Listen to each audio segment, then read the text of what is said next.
వాగ్బలం ప్రేక్షకులకు నమస్కారం. ఈరోజు లలితా పరమేశ్వరి యొక్క జయంతి పౌర్ణమి విశేషమైనటువంటి రోజు.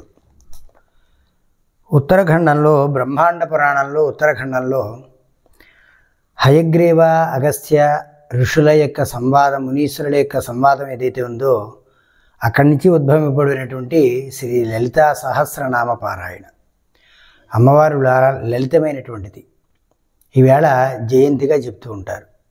ఇదిగో ఇప్పుడే ఈ ప్రదోష వేళ ఖచ్చితంగా అమ్మవారి యొక్క సహస్రనామ పారాయణ, అలాగే ఉత్తరపీఠికతో సహా చక్కగా ఎవరైతే పారాయణ చేస్తారో వారికి సర్వవ్యాధి ప్రసమని సర్వమృత్యు నివారిణి అని అమ్మవారి యొక్క నామాల్లో ఉంది.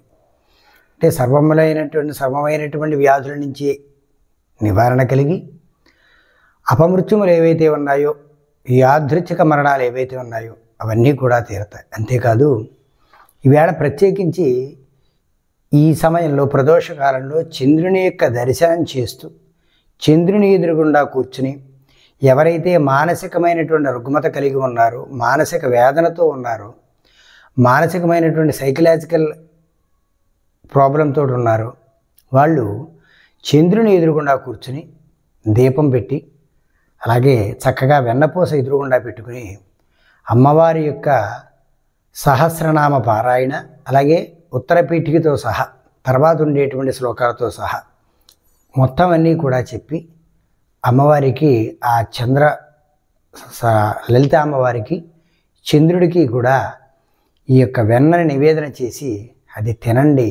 ఖచ్చితంగా సమస్తమైనటువంటి మానసికమైనటువంటి వ్యధలు, మానసిక రోగాలు, సంశయాత్మకమైనటువంటి మనస్సు, ఇలాంటి వాటి యొక్క ఇబ్బందికరమైనటువంటి పరిస్థితుల నుంచి బయటపడతారు. కాబట్టి ఖచ్చితంగా ఈ ప్రయత్నం చేసి చూడండి.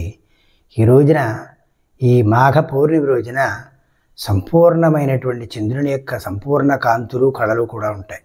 కాబట్టి ఈరోజు చేస్తే ఆ విధంగా మానసిక రుగ్మత తొందరగా నయమవుతుంది.